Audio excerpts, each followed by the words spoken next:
За тэгэхээр одоо бүрэн хэрэгжсэн шийдвэр заасан хугацаанд дууссан үндслээр хяналтын бүртгэлээс асах тогтоолын жагсаалтан дотор байгаа тэр 1-5 дээр бичигдсэн бүх шатны боловсролын сургалтын байгууллагын биеийн тамирын хичээлийн хөтөлбөр агуулгыг боловсронгуй болгох, за тоног төхөөрөмж материалын баазыг бэхжүүлэх, суралцагчдыг нэг спортоор хичээллэх нь болцоог бүрдүүлэх энэ арга хэмжээг хэрэгжсэн гэж үзээд хасъя гэсэн байна л да. Тэгэхээр энэ дээр би одоо энийг хасах цаг хугацаанд болоогүй юм шүү гэж би хэлэх гээд байгаа. Яагаад гэвэл бас өнөөдөр энэ хилцэж байгаа улсын хурлын одоо тогтоолуудын шийдвэрийн хэрэгжилтийг дүгнсэн энэ тайлбар дээр чинь энэ одоо тайлан дотор өнөөдөр 563 сургуулийн сургалтын орчныг одоо үнэлгээ дүгнэлт хийхэд тэнд одоо биеийн тамирын спортын зал, хүүхдийн сургуулийн орчин энэ төр нь болоод ирэхээр маш их хэрсэлтэй байна гэсэн ийм үнэлгээ дүгнэлтүүд хийсэн байгаа. Тэгээ ер нь бол бид нар мэдэн шүү дээ өнөөдөр биеийн тамирын хичээл дээр баг ер нь бүртгэл хийгээ вэжэтэл нөгөө цаг нь дуусаа авчдаг 2-3 анги зааланда цугаар бөөнөр хичээл нь ордог. Ийм болчихсон ийм цаг үе. Тэгэхээр энэ одоо тогтоолыг бүрэн хэрэгжсэн гэж одоо юу гэдгийг нэг одоо хөрөнгө оруулалтын тоног төхөөрөмж авсангаар бид нар одоо энэ бүрэн хэрэгжсэн гэж үзээд энийг хоош нь тавьчих боломж ер нь тавих уу яах уу гэдгийг бид нараас эргэж хармаар юм шиг байна. Тэгээ одоо энэ дээр бас нэг юм байна л да. Одоо энэ боловсролын яамны төрийн нарийн бичгийн дарга байгаа дээр асуухад ер нь бол сургалтын орчинны талаарх норм нормативыг боловсролын сайд, сангийн сайд, түүнчлэн эрүүл мэндийн сайдын хамтарсан тушаалаар энэ норм нормативыг тогтоох ёстой. Энэ бол 21 оны одоо ер нь 23 онд батлагдсан боловсролын тухай хуульд тусгагдсан ийм заалт байгаа. За өнөөдөр 3 жил болоод байхад энэ норм нормативыг тогтоогоогүй. Тийм учраас биеийн тамирын спортын заал энэ төр бол одоо энэ дээр ингээ хэрэгжсэн гэж үзээд дүгнээд гарах арга байхгүй нөхцөлтэй байгаа гэдгийг бол бид нар бүгдээрээ мэдж байгаа тий. Тэгэхээр энэ одоо хамтарсан тогтоол шийдвэр нь хизээ гарах юм би норм нормативыг хизээ тогтоох юм. Ер нь энэ биеийн тамирын спортын заалын нөхцөл байдал хүнд байгаа үед энийг хэрэгжсэн болсон гэж үзээд одоо энэ хянах ёстой тогтоолын жагсаалтаас гарах нь зөв үү эсвэл бид нар яхаад энийг цааш нь одоо энэ дээр анхаарал тавихын тулд бид нар яах ёстой? Энийг асуух. Ажлын хэсэг одоо бас боловсролын төрийн нарийн бичгийн дарга хариулсан. За ажлын хэсгийн ахлагч Ариун Зээг хариулъя.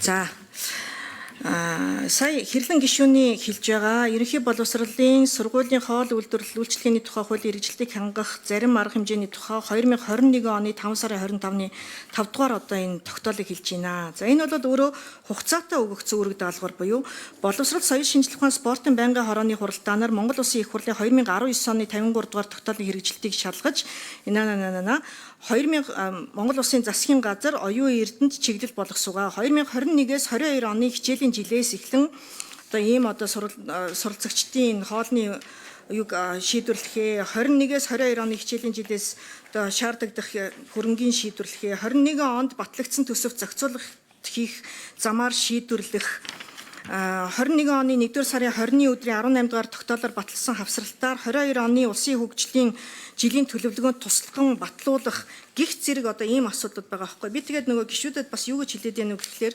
өнөөдөр тулгамдж байгаа асуудлуудыг 21 оны тогтоолоор бид нар одоо биелэлтийн нэхэд байгаа нь өөрөө буруу байгаад байна. Хүний хөгжил нийгмийн бодлогын байнгын хорооны эрхлэх асуудалд хамаарах улсын их хурлын 72 шийдвэрийн 486 заалтаар одоогийн байдлаар одоо тайлан мэдээлэлүүд ирээд байгаа байхгүй. Тэгэхээр энэ дотроо бол маш олон давхурдсан, шинчилсэн хууль эрх зүйн орчны одоо энэ хэсгийнхаа дагуу бас одоо ажил үүргүүд нь явагдаж байгаа ийм одоо зохицуултууд байгаад байгаа учраас энэ 486 одоо энэ асуудал дотор сая таны хэлсэн асуудлууд ч гэсэн бас давхар үүрэг даалгавар өгөгдсөн ийм одоо тогтоолууд байгаа. Тэгэхээр 21 оны энэ 5 сарын энэ одоо тогтоолыг болвол тодорхой хэмжээнд энэ хэрэгжилтээс одоо хасах саналыг бол гаргаад байгаа юм ажлын хэсгийн хүрээнд. Тэгээд цаашлаад бол одоо өнөөдрийн хууль тогтоомжийнхаа хүрээнд өгөгдөд байгаа үүрэг даалгавар дотроо давхарцсан одоо байдлаар ямар даалгавар байна уу гэдгийг магадгүй одоо боловсролын яамны төрийн нарийн бичгийн дарга одоо ийм даалгавар байгааг та сандживэл бас хэлчих вэ. 489 дотор нь давхарцсан даалгаврууд бол байгаад байгаа юм. За боловсролын яамны төрийн нарийн бичгийн дарга нэмж хариулъя. За хэрлэн гишүүний асуултанд хариулъя. Тэгээ сая яг ариун зай гишүүний хэлж байгаа 2023 онд боловсролын багц хууль руу шинжилэн батлагдсан. За биеийн тамир спортын хууль шинжлэгдсэн. Тэгэхээр энэ хууль эрх зүйн орчинд их хүрээнд одоо боловсролын ерөнхий хуулийн 38, 39, 40, 41 дугаар зүйлүүдээр боловсролын салбарын санхүүжилтийн их үүсвэрүүдийг бол яг тодорхой тусгацсан. Энэ хүрээндээ тодорхой дүрм журам хөрөнгө оруулалтын бодлогод явж байгаа учраас нөгөө сая ариун зай гишүүний хариулдгаар агуулгын хувьд давхарцсан энэ зүйл залтуудыг тухайн үеийнхний хэрэгжилтээр нь биелтийг хаагаад шинэ хууль эрх зүйн орчныхаа хүрээнд хяналтанд одоо залтууд аваад явна гэсэн ийм байдлаар хариулт хийж бодож байна. За хэрлэн гишүүнд одруулъя.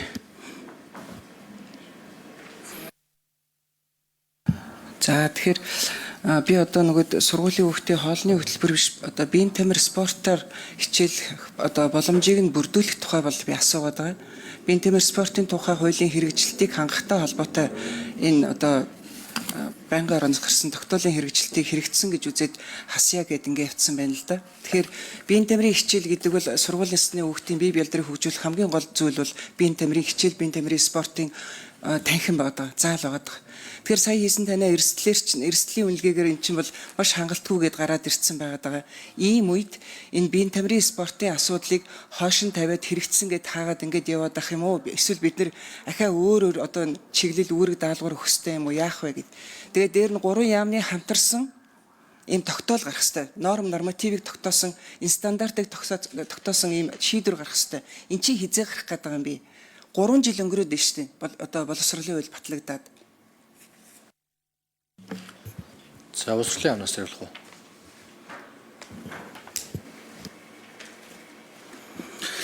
За одоо бол яг ерхий боловсролын сургуулийн орчны аюулгүй байдал ерхий шаардлага стандарт. За ерхий боловсролын сургуулийн сурагчдын дотор байрны орчин үйлчилгээ ерхий шаардлага.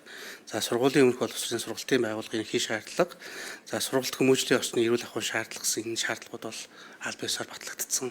Ингээд явж байгаа. За энэ дотор бол одоо нөгөө цэцэрлэг сургууль, дотор байрны ус ариун цэврийн эрүүл ахуй тавигдах норм шаардлага. За мөн бүх шатны сургалтын байгууллагад хөгжлийн бэрхшээлтэй суралцагчийн онцлог тохиолдлын орчныг бүрдүүлэх гэдэг энэ 2019-20 25 онд батлагдсан энэ нормативууд бол батлагдсан байгаа. За шинжилэн батлах нормативууд дээр бол ажиллаж байгаа. За гаммаа гишүүн асуулт асууя. За сайн